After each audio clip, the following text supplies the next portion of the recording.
요한계시록 강의 61번째 말씀입니다. 어린 양의 혼인잔치 제목으로 같이 함께 은혜 받는 시간 갖도록 하겠습니다. 벌써 우리가 이제 요한계시록 19장을 하게 되었습니다. 제가 처음에 와서 시작했던 요한계시록이 이제 얼마 남지 않았습니다. 그리고 요한계시록에서 가장 중요했던 것들, 휴거라든지 아니면 7년 대환란, 예수님의 재림 이런 것들 이제 굵직굵직한 주제들 다 끝나고 이제 하나님을 찬양하고 그리고 천년왕국과 영원한 천국에 대해서만 이제 나옵니다. 우리가 말씀을 쭉 보면서 여러분들 한 가지 생각하셔야 될 것은, 우리가 참 신앙생활하고 이 7년 환란을 겪고 적그리스도에게 고통을 당할 때는 참 어렵고 힘듭니다. 이걸 우리가 어떻게 이길 수 있을까? 그렇지만 또 지나가면 이렇게 하나님께서 큰 복을 주시고 하늘나라에서 혼인잔치에 들어갈 수 있는 그런 은혜와 축복을 주십니다. 그러니까 여러분들 이걸 꼭 인내하시고 기다리셔야 됩니다.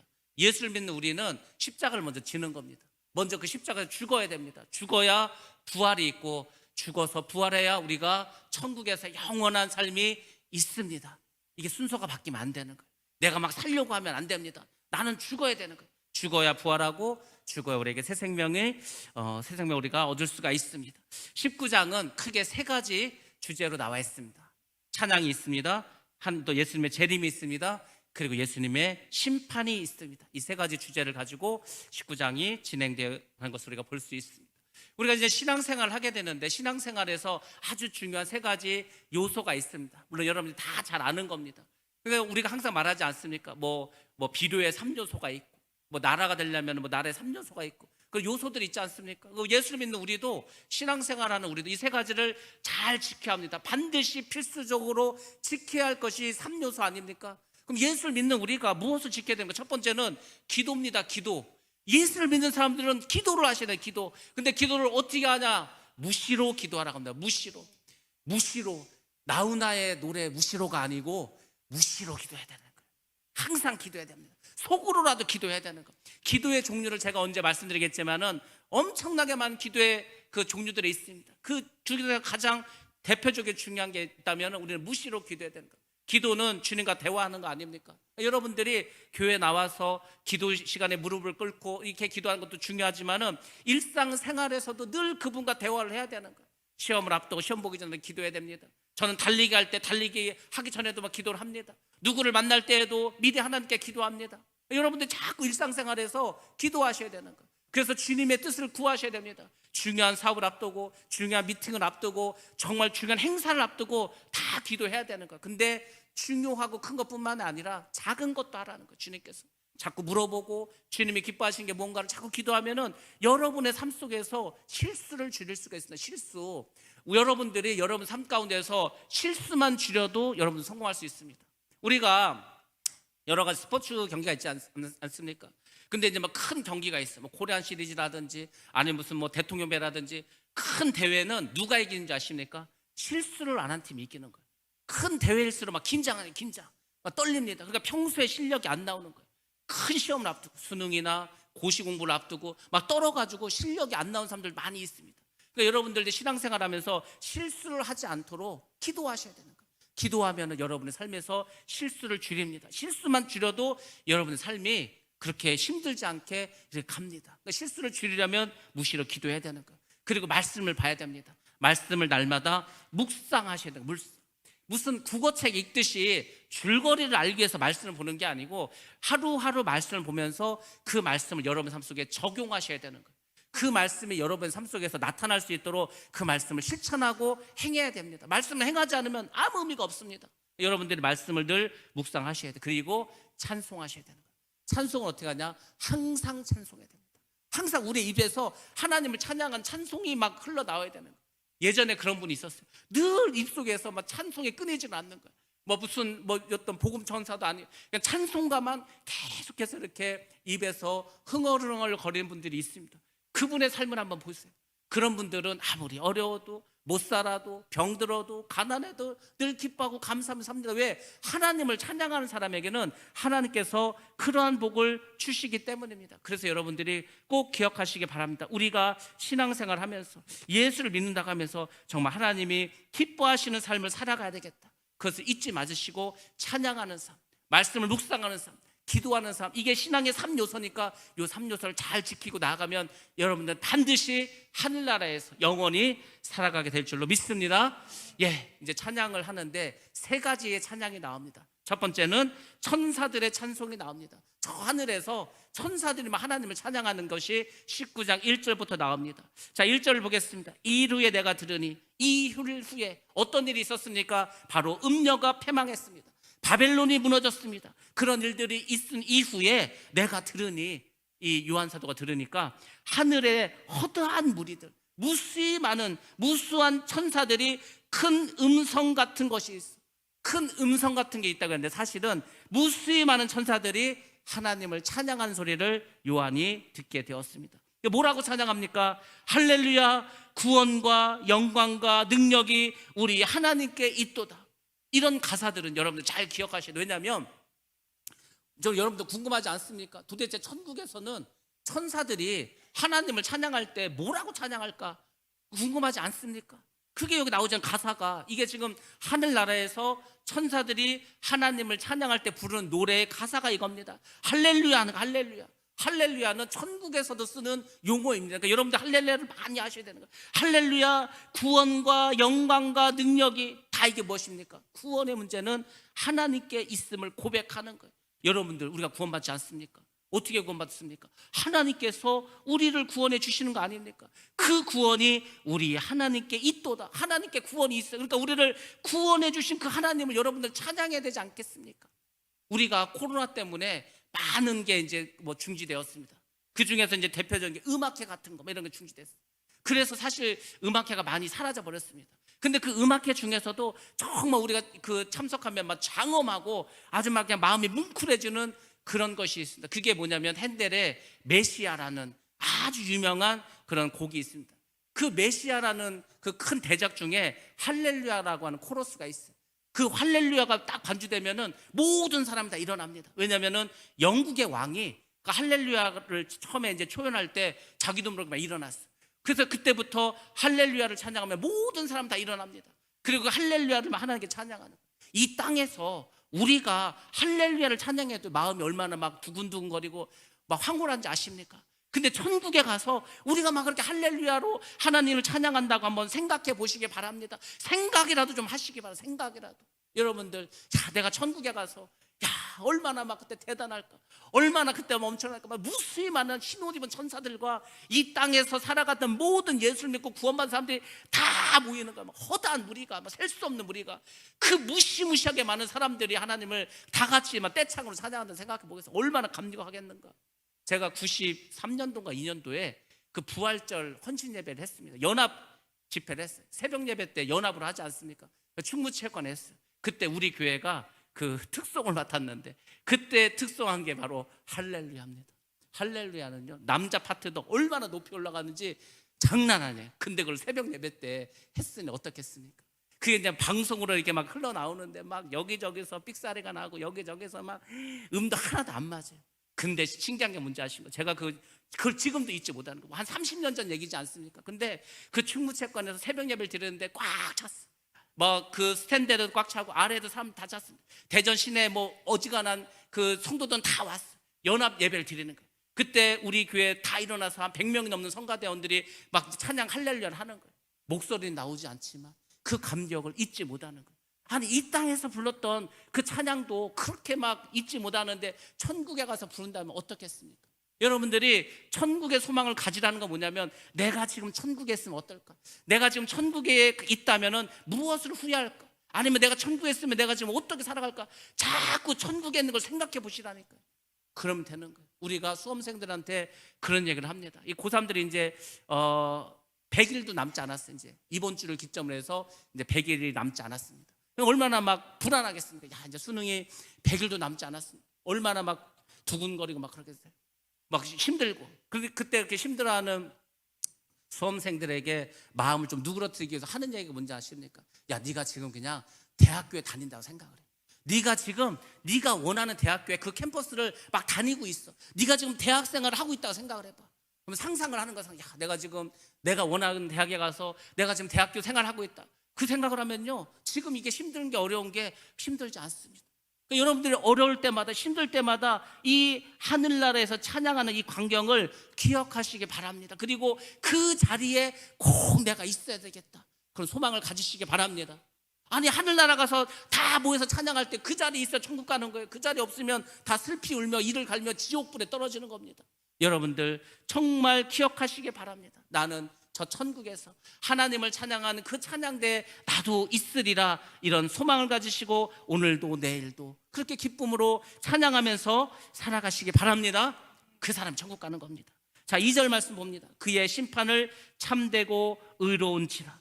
하나님의 심판은 공의의 심판입니다. 하나님은 어떤 편견을 가지고 아니면 누구에게는 유리하게 누구에게는 불리하게 그렇게 불이하게 심판하신 분이 아닙니다. 행한 대로 갚아주신다. 행한 대로. 우리가 악을 행하면 악을 행한 것에 갑절로 갚아주시고, 우리가 선을 행하면 우리가 선을 행한 거에 갑절로 갚아주신 분이 하나님. 그래서 공의의 하나님이라고 하는 겁니다. 공의의 하나님. 제가 오늘 아침인가 언제 본 게 있는데, 이분들이 기독교인이에요. 기독교인. 근데 이게 KBS니까 기독교인이라는 건 강조하지 않았어요. 기독교인입니다. 그 부부가 둘 다 치과 의사예요. 치과 의사. 원래 이제 이분이, 남자분은 공대를 나와가지고 뭐 기업에 대기업 이런 데 다니다가 어느 날 깨달음이 있어서 내가 이렇게 살 것이 아니라 내가 좀 착하게 살아야 되겠다. 착하게 살아야 되겠다고 방송에 나왔지만 그게 아니고 선교를 해야 됐다는 생각이 들었어요. 그래서 이분이 그 다니던 회사를 그만두고 러시아로 그 유학을 갔습니다. 왜냐면 우리나라는 이 치과 되는 게 너무 힘들어요. 너무너무 힘들어요. 수능을 거의 5손가락 안에 틀려야 치대 갑니다. 우리나라는 거의 만점 맞아 가는 거예요. 그 뭐 나이가 많은데 어떻게 수능을. 그래서 러시아에 가서 치과 의사 자격증을 땁니다. 부인도 같이. 그리고 이제 캄보디아로 가는 거예요. 캄보디아에 가서 그 캄보디아 언어를 배웁니다. 그리고 캄보디아 사람들의 이를 고쳐주는 거예요. 근데 이만 고쳐주는 게 아니에요. 이 사람들이 다니면서 글도 가르치고 여러 가지 일을 합니다. 인터뷰를 하는 거예요. 왜 이렇게 사냐고. 어느 날 내가 생각했다는 거. 내가 남을 위해서 살아야 되겠다. 내가 선하게 살아야 되겠다. 내가 착하게 살아야 되겠다. 아니 그 부부가 뭐가 아쉬운 게 있습니까? 한국에 살아도 저 강남에서 떵떵거리면서 몇십억 아파트에 뭐 몇 억짜리 살 끌고 둘 다 치과 의사니까 얼마든지 살 수 있지 않습니까? 근데 그 가난하고 그 프놈펜이 얼마나 지금 보면은 어떻겠습니까? 우리가 볼 때에는 우리나라 시골만도 못합니다. 그 캄보디아 수도 프놈펜이라는 곳이. 근데 거기 가서 뭐 먹을 게 제대로 있으면 날씨가 얼마나 더운지 말도 못하는. 근데 거기에서 이제 좋은 일을 하는 거예요. 그래서 어떤 좋은 일을 하냐면 대학생들이 이제 지방에서 올라와요. 그러면 그 캄보디아 사람들이 무슨 돈이 있겠습니까? 우리나라 옛날에 시골에서 유학 가면 소 팔고 집 팔고 막 하지 않았겠어요? 공부는 잘하는데 믿음은 있는데 돈이 없는 거예요. 그러면은 그 대학생들을 기숙사 가지고 건물 하나 사가지고 기숙사를 운영하는 거예요. 그냥 무료로 거기서 재워주고 먹여주고, 그러면서 한국어도 가르치고 당연히 복음도 전하겠죠. 그러니까 그런 캄보디아 같은 공산주의 국가는 그냥 가서 뭐 교회를 짓고 이렇게 하면 안 되니까 그런 식으로 한국어를 가르치고, 아니면 이제 지방에서 올라오는 사람들 기숙사를 우리가 만들어 줄 테니까 여기서 자유롭게 먹고 자고 하라고, 뭐 그렇게 해서 이제 대학생들이 오는 거예요. 그들에게 복음을 가르치고 뭐 그런 일을 합니다. 다니면서 참 저분들이 참 선한 일을 하는구나. 그러면서 그런 생각이 드는 거예요. 야, 저분들은 정말 천국에 가면은 그 상이 너무 크겠다. 하나님이 얼마나 기뻐하실까. 아니 그 무수히 많은 그 캄보디아 사람들이 그 부부, 한 쌍의 부부, 그 두 사람 때문에 얼마나 많은 혜택을 본지 모릅니다. 그냥 막 이가 다 썩는 거예요. 이가 썩는데 그 치과가 제대로 있겠습니까? 이라는 게 여러분도 아십니까? 하나가 빠지면은 그 옆에 것도 흔들려서 빠지고 나중에 다 빠져버리는 거예요. 그렇잖아요. 우리 인간의 수명이 언제부터 늘기 시작했다겠습니까? 우리 인간의 수명이. 옛날에는 시골에 가면은 막 50대가 되면 이가 이제 하나씩 빠지는 거야. 막 충치가 생겨가지고. 그럼 하나를 뺐어. 그때 뭐 임플란트가 있습니까? 뭐가 있습니까? 그러니까 이제 하나가 빠지면 옆에 있는데도 흔들려 또 빠져. 나중에 60대도 저기 전에 막 이가 다 빠져. 이가 없어요. 이가 없으니까 뭐 음식을 씹을 수가 없죠. 음식을 제대로 못 먹으니까 영양실조로 일찍 죽는 거예요. 그래서 인간이 60을 못 넘겼다니까요. 그럼 언제부터 인간의 수명이 급격하게 늘어났다고 했습니까? 틀니가 생기면서부터. 틀니를 개발해요. 틀니. 이가 없어도 틀니를 껴서 음식을 먹는 거예요. 고기도 먹고 딱딱한 음식도 먹고. 그래서 인간의 수명이 늘어났다니까. 그렇게 이는 중요한 겁니다. 그래서 이분들이 다니면서 충치가 있으면 그걸 빼주고, 그래서 그 치료해주고 막 이렇게 하는 일을 하는 거예요. 야, 참 귀한 분들이다, 이런 생각을 했습니다. 여러분들 그런 것을 보시고 하나님 심판하는 것, 그런 것을 보고 상 줄 자를 상 주고 하는 겁니다. 그래서 하나님 심판은 참되고 의롭다고 합니다. 또 하나님께서 우리가 아는 것처럼 이 18장에서 17장에서 또 뭐가 나옵니까? 음행으로 땅을 더럽게 한 큰 음녀를 심판하사, 하나님께서 이 땅을 더럽힌 음녀를 심판하지 않았습니까? 바로 비진리로 세상을 타락시킨 배교한 교회들, 배교한 교회들 엄청 나옵니다. 이제 불교, 기독교, 천주교, 이슬람교가 다 하나가 돼가지고 우리가 다 하나님 안에서 한 진리로 한 형제로 살아갈 것이라고 그렇게 하나님을 배교했던 그 교회들 하나님께서 다 심판하십니다. 그리고 자기 종들의 피를 그 음녀의 손에 갚으셨다 하고, 원수 갚는 일을 하나님께 했다고 하셨어요. 그러니까 여러분들 꼭 기억하시기 바랍니다. 하나님이 가만히 있는 게 아니에요. 보고 계신다니까. 그리고 나중에 어떻게 하는 거야? 하나님의 종, 자기 종, 하나님 보실 때 세상에 나의 이 정말 눈에 넣어도 아깝지 않은 이 나의 종들이 지금 어떻게 됐습니까? 그 음녀에 의해서, 배교한 교회에 의해서 어떻게 됐습니까? 죽임을 당했다니까, 피를 흘렸다니까. 그것을 하나님께서 갚아주셨다고 합니다. 하나님께서는 원수 갚아주십니다. 무섭도록 갚아주신다. 여러분이 갚는 것보다 몇 배는 더 강하게 하나님께서 갚아주신다. 그래서 순교자들의 신원을 이때 풀어주시는 거예요. 우리가 인생을 살아가다 보면은 뭐 한이라는 게 있지 않습니까? 한, 이거를 다 갚아주시는 거예요. 그러니까 뭐 여러분들 너무 이렇게 한에 얽매이지 마시면, 어차피 하나님이 한을 다 풀어주신다니까. 근데 중요한 게 뭐냐면 그 한이라는 게 누구를 위한? 하나님을 위한, 교회를 위한, 주님을 위한 그런 일이 돼야 되는 거예요. 나의 개인적인 어떤 한이 아니라 정말 하나님의 이름을 위해서 내가 일찍 죽임을 당하고, 일찍 죽임 당하면 얼마나 힘들겠습니까? 내가 정말 고통스러운 삶을 살고, 하나님 다 갚아주십니다. 하나님은 놀랍도록 갚아주십니다. 여러분들이 잘 그게 이해가 되지 않으면은 이렇게 한번 생각해 보시기 바랍니다. 이제 다음 주면은 광복절이 있습니다. 저도 광복을 이렇게 체험하지는 못한 세대입니다. 광복을 체험하신 분 여기 얼마나 있겠어요? 45년의 광복인데 많은 시간이 흐르지 않았습니까? 자, 근데 우리가 광복절을 생각하면 저는 이런 생각을 했어요. 제가 얼마 전에 언제 그런 기사를 하나 봤습니다. 참 가슴 아픈 일인데, 1800년대 후반에 1900년 초반에 유럽에서 무슨 일이 있었냐면, 그때 막 제국주의들이 일어났어요. 영국에서 산업혁명이 일어나면서 막 산업을 발전시켰습니다. 그래서 프랑스 파리와 영국의 런던에서 산업박람회라는 게 열렸어요. 요즘 말로 하면 엑스포가 열렸습니다. 그 당시 엑스포가 열리면서 파리에서 그 엑스포를 기념하면서 만든 게 있었다. 그게 바로 에펠탑이에요. 그 옛날에 그 높은 철탑을 세상에 이렇게 쌌다니까, 멋있게. 아무튼 영국과 그 프랑스에서 산업혁명을 하면서 우리가 이렇게 잘 산다, 우리가 이렇게 과학을 발전시켰다, 이걸 세계 사람들에게 막 보여줬습니다. 그러면서 그걸 하면서도 무슨 짓을 했냐면 이런 짓을 했어요. 이 세상에는 우리같이 이렇게 똑똑한 민족이 있고 저 아프리카나 못 사는 이런 미개인들이 있다는 거예요. 그래가지고 세상에 그 아프리카 미개인이나 동남아시아 이런 사람들 붙잡아다가 그 전시회, 엑스포를 할 때 그 전시장에다 이 사람들 사람을 전시했습니다. 이런 사람이 있다고.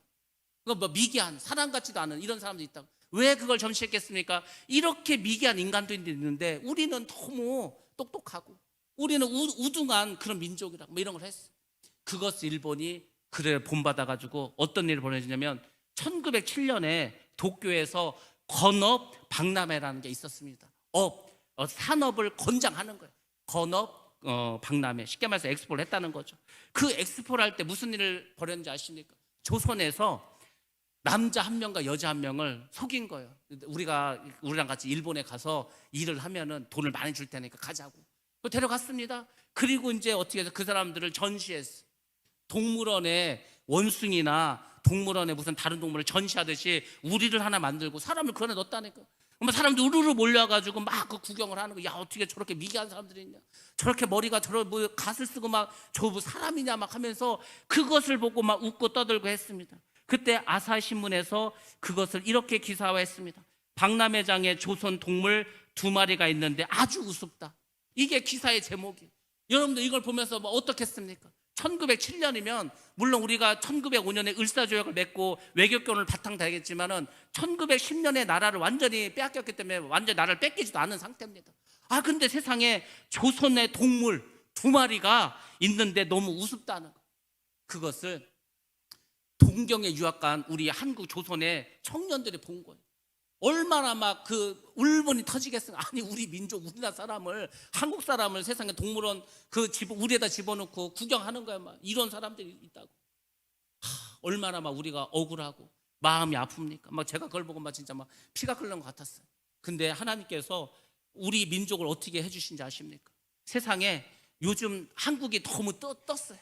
그래서 뭐 처음에는 뭐 노래가 뭐 외국으로 나가고 드라마가 나가고 영화가 나가던 지금은 그런 것도 나가고 그냥 뭐 예능이라고 해가지고 그냥 뭐 외국에 나가서 이렇게 찍습니다. 옛날에는 외국에 나가서 그냥 놀러 다녀서 놀러 구경 다니고 여행 다니고 막 그거 찍어서 나왔습니다. 지금은 또 이제 어떤 게 나왔냐면 외국에 나가서 물건을 파는 거예요. 그 나라 사람에게 한국 물건 옛날 뭐 갓도 팔고 도자기 같은 거 이렇게 모형 같은 것도 팔고 막 여러 가지를 막 파는 그런 프로가 있습니다. 근데 신기한 게 뭐냐면 세상에 한국 사람이 왔다니까 우르르 막 몰려오는 유럽 사람들인데 동물원에서 동물을 보려고 하는 게 아니고 한국 사람을 너무 만나고 싶어 하는 거, 한국어만 너무 좋아하는 거. 요즘 유럽에 가면은 이렇게 광장 있잖아요. 그 광장에 가면은 한국 노래를 틀어놓고 막 한국 춤을 춥니다. 그 아이돌이 춤을 추는 것을. 근데 그 중에서 이제 인터뷰를 하는데 막 그런 얘기를 하는 거예요. BTS가 런던에는 가고 파리에는 갔다는 거예요. 근데 우리나라는 너무 이게 좀 작은 나라하고 변두리라서 안 온다는 거예요. 그러니까 제발 BTS 좀 우리나라에 오게 해달라는 거예요. 그렇게 말한 나라가 덴마크, 그의 수도 코펜하겐이었습니다. 유럽에 있는 나라가 한국 사람이 너무 보고 싶은 거예요. 한국의 연예인들 너무 보고 싶은 거예요. 그러니까 막 런던이나 파리 같은 대도시만 가지 말고 우리 같이 작은 나라도 좀 와달라는 거예요. 제가 그 소리를 듣는데 그 인터뷰를 듣는데 막 가슴이 막 둥그러더라고요. 야, 하나님께서 우리를 이렇게 만들어줘. 불과 100년 전에 동물원의 원숭이처럼 그렇게 전시당했던 민족을 이렇게 지금 잘 살게 해가지고 우리나라가 달나라로 우주선을 쐈다니까. 달나라로. 여러분 1969년에 아폴로 11호가 그 달나라 간다 우리 막 생방송으로 보여주지 않았습니까? 그때 여러분들 뭐라고 생각했어요? 야, 미국은 진짜 잘 사나 보다. 어떻게 달나라로 로켓을 쏠까? 근데 한국도 이번에 쐈습니다. 지난주.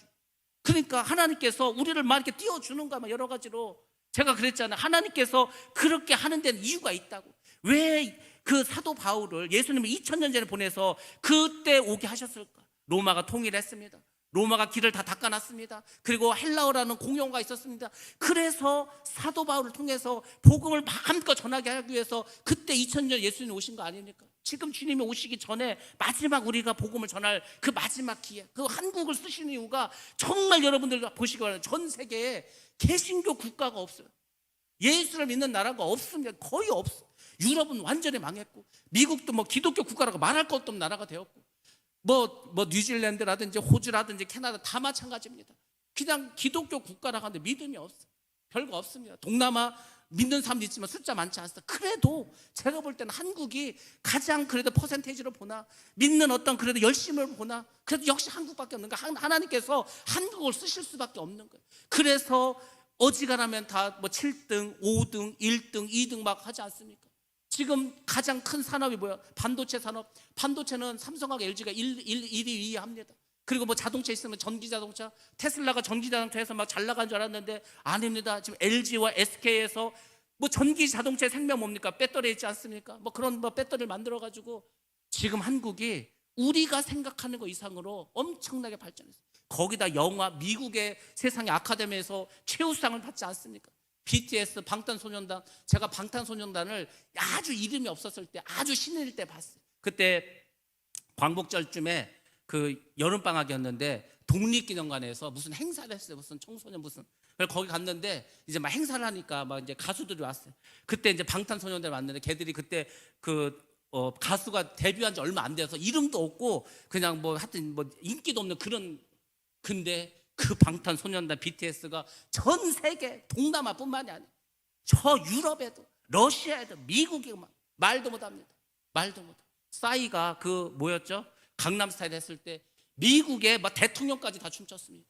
싸이가 그 파리에 그 에펠탑 앞에서 수천 명 수만 명 앞에 다 같이 막 거기 춤췄다니까.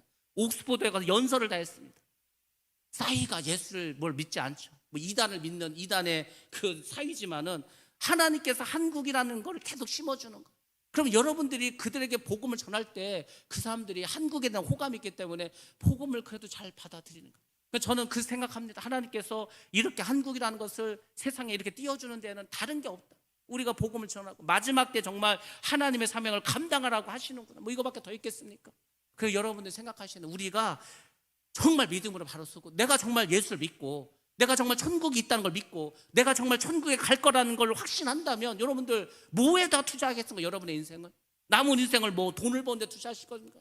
출세하는데 뭐 투자하실 건 아니에요. 여러분들이 이제 지금부터 하실 일은 뭐냐면 우리는 복음을 증거하고 이 생명의 복음을 땅끝까지 복음에 전파하는 이 일에 여러분들 직접 하시던 후원을 하시던 기도를 하시던 이 일에 매진해야 할 줄 믿습니다. 우리가 할 일이 뭐 그거밖에 더 있겠습니까? 천국 가면 이 세상은 다 불타 없어진다고 했잖아요. 여러분들이 그걸 잘 기억하셔야 돼요. 하나님께서 그런 사람들을 축복해 주시고 지켜주시고 그 원한까지도 다 갚아주시는, 그러니까 뭐 우리가 아실 거 하나도 없습니다. 내가 이 세상에서 어려운 일이 있었고 힘든 일이 있었고 한이 많은 인생이었다, 그거 다 상관없습니다. 하나님이 다 모든 신원을 들어주십니다. 3절 말씀 봅니다. 두 번째로 할렐루야 하니 그 연기가 세세토록 올라가더라. 여기서 연기가 올라간다는 것은 직역하면 그녀의 그 음녀의 연기가 올라간다는 겁니다. 음녀에게 행해진 영원한 심판의 고통이 올라간다는 거예요. 그래서 우리가 하나님을 찬송한다는 겁니다. 여러분들, 여러분의 원수가 벌을 받고 멸망당하는데 여러분들 거기서 어떻게 하실 겁니까? 아니 여러분들 광복절 때 일본이 막 망해가지고 패망했을 때 아유 일본 불쌍해서 어떻게 하지? 막 눈물을 흘리셨습니까? 아니, 정말 거기서 막 만세를 부를 겁니다. 우리가 다 그렇게 되는 거예요. 내가 이 땅에 살아가면서 예수를 믿는다고 해가지고 그렇게 핍박당하고 어려움 당하고 고통당하고 했던 그 모든 것이 이때 일순간에 다 해결받는 겁니다.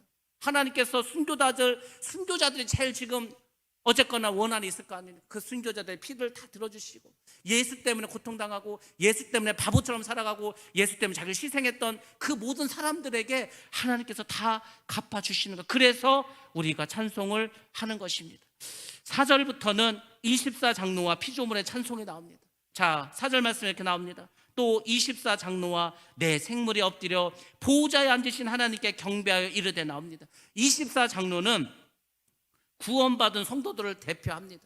신약의 12지파, 12사도, 그리고 구약 12지파, 그걸 다 통칭해서 구원받은 성도의 대표자들. 내 생물은 천사들의 대표입니다. 이들이 다 엎드린 것, 하나님의 보좌에 엎드려서 하나님을 경배하고 뭐라고 합니까? 아멘 할렐루야 하는 거. 아멘 할렐루야. 아멘과 할렐루야는 천국에서 사용하는 용어입니다. 그러니까 여러분들이 이 땅에 있는 동안에도 아멘 할렐루야를 계속해서 하셔야 되는 거예요.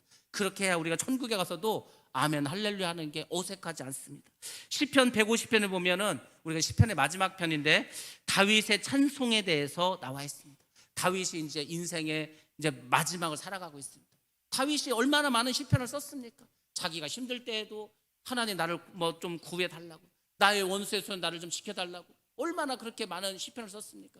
근데 그 다윗도 인생을 마감하면서 마지막 시편을 쓸 때에는 하나님을 찬양하는 것에 모든 초점이 맞춰 있는 것을 알 수 있습니다. 그 시편 150편을 보면 할렐루야라는 말이 13번이 나옵니다. 그리고 자기의 삶의 마지막을 하나님께 찬송으로 고백을 했습니다. 모든 악기를 총동원했습니다. 우리가 찬양할 때 비파와 수금과 모든 현악기들, 검은고 다 총동원해서 찬양을 해야 됩니다. 그리고 마지막에 뭐라고 합니까? 호흡이 있는 자마다 여호와를 찬양하라. 여러분들 지금 호흡이 있지 않습니까? 살아있지 않습니까? 살아있는 모든 자는 하나님을 찬양해야 되는 거예요. 찬송해야 됩니다. 무시로 그냥 끊임없이 이렇게 아니 계속 한번 찬송을 하면서 살아보세요. 걱정이 생길 틈이 없습니다. 화가 날 이유도 없습니다. 내 마음에 찬송이 넘쳐나기 때문에 너무너무 기쁜 거예요. 우리가 이제 예배드리기 전에 예배드리기 전에 찬양하지 않습니까? 그것을 다운을 받아가지고 그냥 그 MP3 파일로 만들어 놓은 게 있어요. 한 몇십 개 됩니다. 우리가 이제 제가 와서 그동안 했던 것들. 그거라도 틀어놓고 제가 뭐 필요한 분들 다 이게 녹음 복사해서 드릴 테니까, 아니면 카톡으로 보내드릴 테니까 그거라도 자꾸 들으면서 해보시기 바랍니다. 생활이 바뀌는 거. 그러니까 여러분들 뭐 일을 할 때든지 뭐 설거지를 하고 청소를 하고 뭐 이런 거 할 때 그 찬양을 다 틀어놓는 거, 틀어놓고 계속 한번 해보시기 바랍니다. 어떤가? 우리의 삶을 내가 스스로 내 삶을 믿음의 삶으로 복된 삶으로 만들기 위해서 계속해서 노력을 해야 되는 거예요. 그랬잖아요. 나의 행복을 누가 가져다 주지 않는다고. 나는 가만히 있는데 누가 행복을 였다 하고 이렇게 던져주지 않는다고. 나의 삶에 행복과 기쁨이 넘치려면 여러분들이 그런 삶을 살아갈 수 있도록 하셔야 되는 거예요. 그게 대표적인 게 뭐냐? 찬송을 부르는 겁니다. 여러분 삶 가운데서 찬송을 하고 찬양을 하면 반드시 여러분의 삶이 축복의 삶으로 변화될 줄로 믿습니다.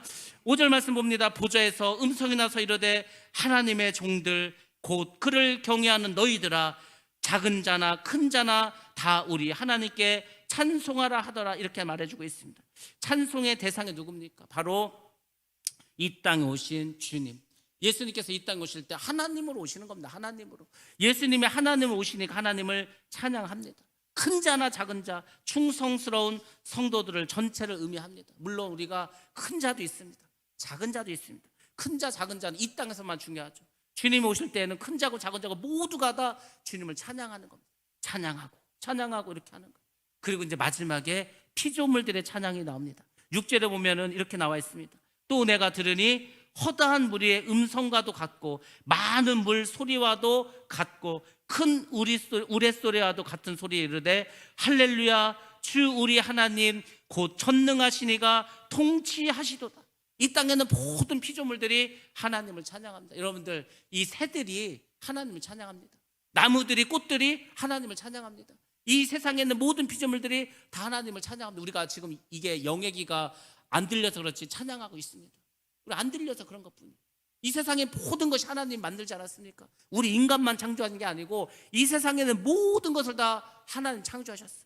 그래서 하나님께 창조함을 받은 모든 피조물들은 다 하나님 찬양하고 있습니다. 동물들도 꽃들도 다 하고 있는 거예요. 천국에서만 하는 줄 아십니까? 아니에요. 천국에서는 누구나 다 볼 수 있고 들을 수 있죠. 이 땅에서도 하고 있어. 근데 우리가 영애기가 안 들려서 못 듣는 것뿐입니다. 그래서 피조물들도 빨리 주님이 재림하시기를 바라고 있다니까요. 그래야 자기들도 서로 잡아먹지 않고 이런 일을 불행한 일을 겪지 않기 때문에 하나님께서는 모든 피조물들에게 찬양을 받으실 분입니다. 그 찬양의 내용이 뭡니까? 하나님의 통치를 찬양합니다. 여러분들 하나님이 통치하는 게 좋습니까? 사탄 마귀가 통치하는 게 좋습니까?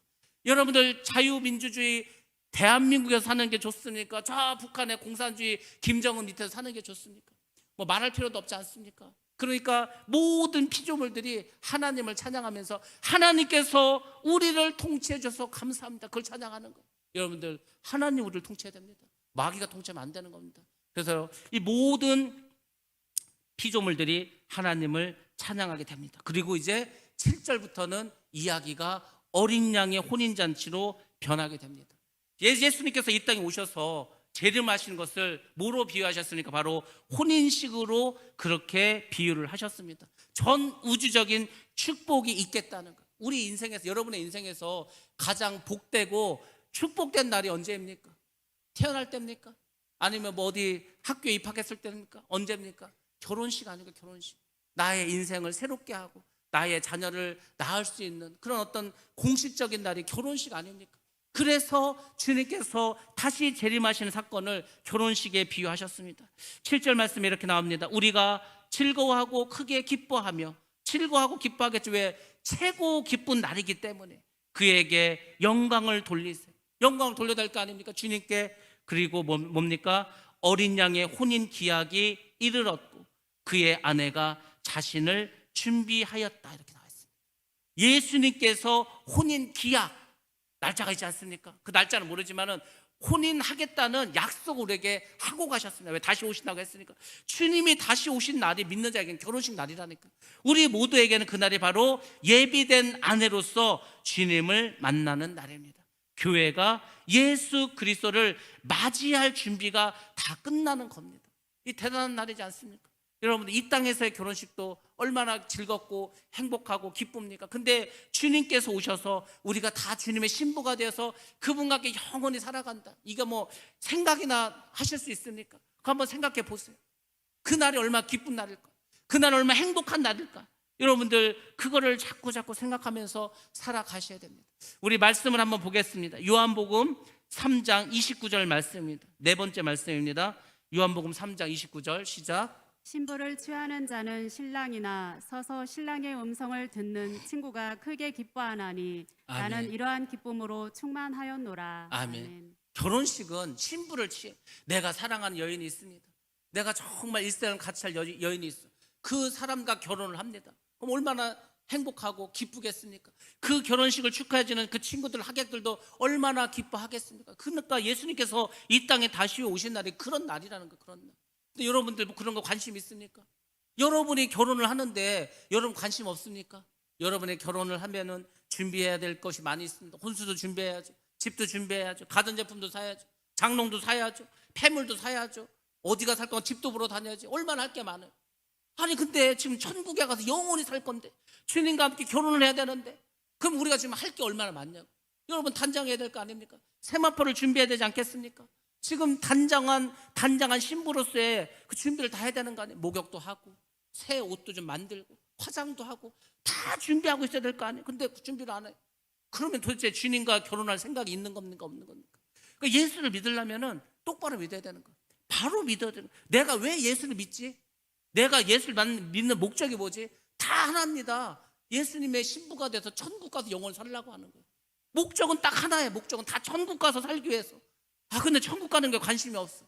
그 천국 가서 살려면 주님과 결혼을 해야 되는데, 주님과 결혼하는데 관심이 없어. 그럼 도대체 뭘 믿는 거예요? 어딜 가시려고 합니까? 우리가 예수를 잘 믿으려면은 이런 것을 잘 보셔야 되는 거예요. 도대체 성경에서 뭐라고 말씀해 주고 있는 거예요? 요한계시록은 우리에게 복음서라고 하잖아요. 복음서.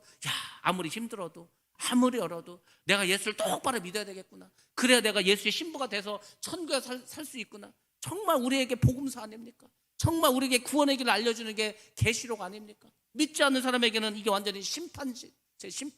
믿지 않는 사람들은 그 연기가 세세토록 끊이지 않고 그 고난과 고통을 영원히 받게 되지만, 믿는 우리에게는 복음서 아닙니까? 우리에게 행복을 갖다주고 기쁨을 갖다주는 그런 책 아닙니까? 왜? 이런 이야기가 다 나와 있으니까. 그래서 요한계시록에서 이 땅에 있는 우리 성도들에게 주는 가장 큰 메시지, 그것은 주님과의 혼인식입니다. 물론 천년왕국에서 살고 영원히 사는 거, 그거야 먼저 나중에 한참 얘기고, 일단 중요한 것은 주님과의 혼인식이 있어야 된다는 거예요. 그래서 주님이 이 땅에 오시면 혼인을 하는 겁니다. 주님과 저 하늘에서 이제 혼인식을 하게 됩니다. 자, 그 혼인식의 내용들에 대해서 쭉 나와 있습니다. 그에게 빛나고 깨끗한 세마포 옷을 입도록 허락하셨으니, 하나님께서 우리로 하여금 빛나고 깨끗한 세마포 옷을 입도록 허락하셨다. 만약에 하나님께서 우리가 그 세마포 입는 걸 허락하지 않았다, 못 입습니다. 이 세마포를 입지 못하면 혼인 예식잔치에 들어가지 못합니다.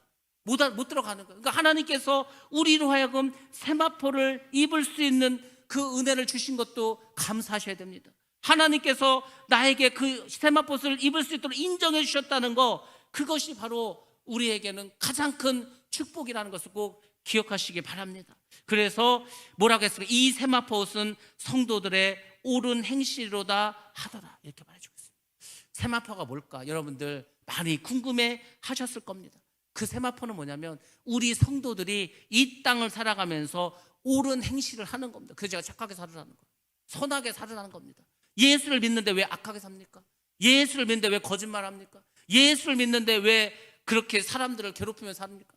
예수를 믿는 사람들은 옳은 행실을 해야 돼요. 옳은 행실. 그 옳은 행실이 세마포라니까요. 여러분들, 우리가 예수로 옷을 입어야 됩니다. 예수로 옷을 입는다는 게 그것이 바로 믿음의 삶입니다. 그 믿음은 뭐라고 했을까? 제가 로마서에서 계속 말하는 게 뭡니까? 지금 우리 새벽 예배하는 게 죄와 싸우라는 거예요. 죄와 싸워야 되는 거예요. 죄하고 싸운 적이 없다 나는, 그건 죄를 못 이긴 사람들이에요. 죄와 싸워야 죄와 이길 거 아닙니까? 그러니까 우리가 예수를 믿는다고 하면 죄와 싸워야 되는 거. 어떻게 피 터지도록 싸우는 겁니다. 레슬링 하는, 권투가 아니에요. 레슬링만 붙잡고서 늘 싸우는 거예요. 내 마음속에서 성령의 소욕과 육체의 소욕이 막 끊임없이 싸웁니다. 하나님께서는 하지 말라고 하는데 내 마음에서 자꾸 하고 싶어. 그거를 계속 겪는 거예요. 그런 것을 겪고 하면서 내가 자꾸 이겨나가는 사람, 그 사람이 우리가 죄와 싸우는 사람입니다. 거룩한 삶을 살아야 됩니다. 깨끗한, 정결한 삶을 살아야 됩니다. 온전한 삶을 살아갑니다. 그게 세마포예요. 그 세마포가 때가 낄 때가 있습니다. 우리가 죄를 지면은 우리의 세마포에 때가 낍니다. 그러면 회개하시면서 빨아야 되는 거예요. 왜? 주님 오실 때는 어쨌거나 깨끗한 세마포를 입어야 될 거 아닙니까? 여러분들 이미 다 세마포를 입고 있어. 세마포를 입고 있는데 이 세상을 살다 보니까 자꾸 때가 묻어. 그럼 가서 빨아야 된다니까. 때로는 세마포를 잃어버리기도 합니다. 그래서 요한계시록에서는 세마포를 잃어버리면 빨리 가서 사오라고 합니다. 그러니까 여러분들이 여러분의 삶 속에서, 여러분의 행실 속에서 옳은 행실을 해야 되는 거예요. 죄와 싸우고 선하게 살고 거룩하게 살고 정결하게 살고, 그게 예수의 신부의 삶을 사는 겁니다. 뭐 믿음으로 산다는 게 다른 게 아니에요. 말씀으로 산다는 게 다른 게 아닙니다. 착하게 사시라는 거예요. 선하게 사시라는 거예요. 착하고 선하게 살아서 천국 가는 건 아닙니다. 천국은 믿는 자가 가는 거예요. 근데 그 믿는 자는 선하고 착하게 살라는 게 성경의 말씀입니다. 왜? 그게 바로 세마포라는 거예요. 세마포를 다른 걸로 만드는 게 아니고 우리의 행실로, 그것도 어떤 행실? 선한 행실, 옳은 행실로 우리의 세마포를 만드는 거라고 이렇게 분명하고 확실하게 알려주셨으니까 여러분들이 이렇게 살아가셔야 됩니다. 그것이 천국 가는 길인 줄로 믿습니다. 우리가 구원을 받았다면 어떻게 이제 행해야 됩니까? 내가 예수를 믿었어. 내가 이제 구원받은 자가 되었어. 그러면 여러분들이 행해야 될 게 있습니다. 바로 믿음 생활을 해야 되는 거예요. 그 믿음 생활을 어떻게 되는 거예요? 첫 번째로 행함이 없는 믿음은 죽은 믿음이다. 그 야고보서 2장의 말씀을 꼭 기억하셔야 됩니다. 내가 예수를 믿는다고 하는데 하나님의 말씀을 하나도 행하지 않아. 그 무슨 믿음이 있는 겁니까? 그 믿음이 살아있다고 할 수 있습니까? 주님 앞에 내놓을 무슨 믿음에 뭐가 있습니까? 항상 믿음은 행함이 있어야 되는 거예요. 행함이 없는 믿음은 죽은 믿음이다. 그러니까 내가 구원을 받았다, 내가 예수를 믿는다, 그럼 여러분들 행하셔야 됩니다. 두 번째로는 말씀을 가르쳐 지키게 하라는 겁니다. 우리가 마태복음 28장에 나온 말씀이지 않습니까? 그러니까 나 혼자 예수 믿고 나 혼자 천국 가는 게 절대로 아니라는 겁니다. 가르치라는 건 뭡니까? 가르치라는 것은 복음을 전하라는 거 아닙니까? 내 자녀에게, 내 이웃, 내 친구에게 말씀을 가르치라는 거, 가르치고 그것을 지키게 하라는 겁니다. 그게 구원받은 사람이 해야 될 일이라는 거. 나는 예수를 믿었는데 아무에게도 복음을 전하지 않았어. 아무에게도 말씀을 가르치지도 않았어. 그 말씀을 지키게 하지도 않았어. 그러면 예수를 믿는다고 할 수 있습니까? 아니라는 거죠. 그러니까 자녀들에게 말씀을 가르쳐야 되는 거예요. 말씀을 행하도록 해야 되는 겁니다. 그것이 바로 믿는 것입니다. 세 번째로는 내가 너희에게 행한 것 같이 행하게 하여 본을 보였노라. 주님께서도 우리에게 어떻게 하셨습니까? 그분께서 친히 하나님의 말씀을 순종하셨습니다.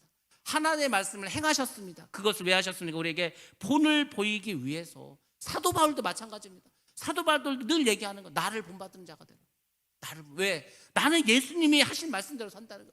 하나님이 주신 말씀대로만 살아간다. 그러니까 너희들이 하나님도 안 보이고 주님도 안 보이니까 나는 보이지 않냐? 그러니까 내가 항한 대로 하라는 거예요. 여러분들, 우리는 그런 믿음의 행실, 이게 바로 다 옳은 행실이라는 겁니다. 그리고 또 뭐라고 했습니까? 하늘에 계신 내 아버지의 뜻대로 행하는 자라야 들어가리라. 예수님께서 마태복음 7장에 하신 말씀이지 않습니까? 주여 주여 하는 자만 들어가는 게 아니에요. 주여 주여 한다고 해서 천국 가는 게 아니라는 겁니다. 아버지의 뭐라 했습니까? 뜻대로 행하는 자. 하나님의 뜻은 뭡니까? 복음을 전파하고 선하게 살고 믿음으로 살고 기뻐하면서 살고 감사하면서 살고 그게 다 하나님 뜻이지 않습니까? 하나님 우리에게 돈을 많이 벌라고 했습니까? 하나님 우리로 알고 출세하라고 했습니까? 강한 자가 되라고 했습니까? 아닙니다. 그냥 너희는 내가 시킨 대로만 하라는 거야. 내가 너에게 말한 대로만 살으라는 거야. 그게 가장 잘 산 겁니다. 그게 하나님의 뜻을 가장 잘 이루신 겁니다. 근데 우리 모든 믿는 사람들이 행해야 될 하나님의 뜻은 뭐냐면 복음을 전하는 거예요. 하나님이 가장 기뻐하시는 일이 그 일이기 때문입니다. 그리고 마지막으로 내 대답이 옳도다. 일을 행하라. 그러면 살리라. 누가복음에서 예수님께서 하신 말씀입니다. 그러니까 주님께서 하신 말씀도 다 뭡니까? 행하라는 겁니다. 그러니까 행하자. 옳은 행실을 행하시기 바랍니다. 그것이 여러분에게 세마포를 만들어주는 거예요. 그 세마포가 있어야 우리는 주님을 맞이할 수가 있습니다. 이렇게 중요한 것이 여러분들의 옳은 행실이라는 겁니다. 그러니까 여러분들이 천국 가는 길이 무엇인가? 세마포가 있어야 된다. 그 세마포는 옳은 행실이라는 것을 꼭 기억하시기 바랍니다. 9절 말씀 봅니다. 천사가 내게 말하기를 기록하라. 그 천사가 이제 사도요한에게 기록하라고 합니다. 어린 양의 혼인잔치에 청함을 받은 자들은 복이 있도다. 하나님께서 그 혼인잔치에 오라고 청함을 받은 자는 복이 있다는 겁니다. 그러니까 여러분들은 다 지금 청함을 받으셨어요. 그리고 그 예수님 하나님의 청함을 받아들였기 때문에 지금 여기에 있습니다. 근데 꼭 기억하실 게 있어요. 청함을 받은 자는 많으나, 청함을 받은 사람 많다니까요. 복음을 한 번도 안 들은 사람이 있습니까? 거의 다 들었지. 청함을 받은 사람은 많지만 그 하나님의 청함에, 그 하나님의 부르심에 응답한 사람 별로 없다는, 그게 문제인 거예요. 우리가 복음을 하나도 안 전하는 게 아닙니다. 지금 방송에서도 기독교 방송이 있죠. 유튜브에 얼마나 많은 설교가 있고 얼마나 많은 교회가 있습니까? 우리나라 같이 교회가 많은 나라가 세상에 어디 있습니까? 우리나라 같이 교회 많은 나라는 없어요. 전 세계 어디 가도 십자가가 이렇게 널린 데가 어디 있습니까? 그렇게 교회가 많아요.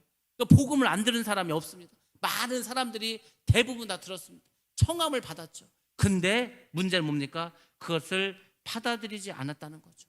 그래서 말씀은 우리에게 알려줍니다. 혼인잔치에 청함을 받은 자는 복이 있도다. 또 내게 말하되 이것은 하나님의 참되신 말씀이다. 하나님께서 우리에게 이 천국 백성으로 살아갈 수 있도록 우리를 청해 주셨습니다. 뭘로? 예수 그리스도를 보내주심으로. 그러니까 우리가 예수를 믿는 게 그렇게 중요한 겁니다. 예수님의 말씀을 살아가는 게 얼마나 중요한지, 여러분이 천국 가고 지옥 가는 게 예수를 믿고 안 믿고 거기에 달려있다는 거예요. 실제로는 여러분이 예수를 잘 믿어야 되는 거예요. 그것은 하나님의 그 청함을, 초청장을 받아들이는 거예요. 너희들 천국으로 올 수 있도록 내가 초청장을 줄게. 그 초청장을 가지고 가는 거예요, 우리가. 근데 세상에 그것을 외면하는 사람도 있습니다. 왜 외면하는지 아십니까? 이 세상이 더 좋아. 괜히 교회 다니고 말씀대로 살고 뭐 옳은 행실하고 이건 내 적성에 안 맞아. 그냥 내가 하고 싶은 대로, 내가 살고 싶은 대로 그렇게 살고 싶어. 그래야 얼마나 더 삽니까? 그래야 이 세상을 뭐 몇백 년을 삽니까? 몇천 년을 삽니까? 그렇게 산다고 다 내 마음대로 사라집니까? 어차피 이 세상은 내 마음대로 사라지지 않습니다. 돈이 많아도 안 되는 거예요. 이재용 아직도 지금 뭐 광복절 특사로 해주냐 안 해주냐? 아직까지도 지금 감옥에 있는 거와 마찬가지지 않습니까? 아직까지도 그 아버지 이건희는 병원에서 죽었는지 살았는지 몇 년 병원에 있다가 하고, 돈이 있다고 해야 되는 게 아니에요. 권세가 많다고 하는 게 아닙니다. 우리가 예수를 똑바로 믿을 때 그때 우리 삶에 참 의미가 있는 것이고, 그리고 하나님의 그 초청장을 받아서 그 초청장대로 하나님이 오시는 날까지 하나님께서 하나는 그 일을 다 감당하고, 그리고 예복을 준비한 그 사람이 결국은 혼인잔치에 들어갈 수 있는 겁니다. 우리가 결혼식 초청장도 그렇지 않습니까? 누가 결혼을 하는 거예요. 날짜가 나옵니다. 장소가 나옵니다. 여러분의 부조금을 준비합니다. 그리고 결혼식장에 그냥 갑니까? 깨끗한 옷 입고 가지 않습니까? 예복을 입고 가지 않습니까? 마찬가지예요. 다 여러분의 지금 하늘나라의 청첩장을 받았어요. 근데 그 청첩장은 다름 아닌 여러분의 결혼식을 여러분이 주님과 결혼식 하는 거예요. 그러니까 하나님께서 날짜는 말하지 않았습니다. 그렇지만 결혼식이 있으니까 준비하라는 거예요. 옷을 준비하라. 세마포를 준비하라. 그 세마포는 성도의 옳은 행실이다. 계속해서 말씀해 주시고, 예수님도 사도 바울도 옳은 행실, 선한 행실 계속 말합니다. 예수 믿는 사람들이 그렇게 살면 절대 욕먹지 않습니다. 예수를 믿는 사람들이 이기적이, 자기만 알아, 자기 유리한 데만 해, 약었어. 그게 욕먹는 거예요. 그게 옳은 행실입니까?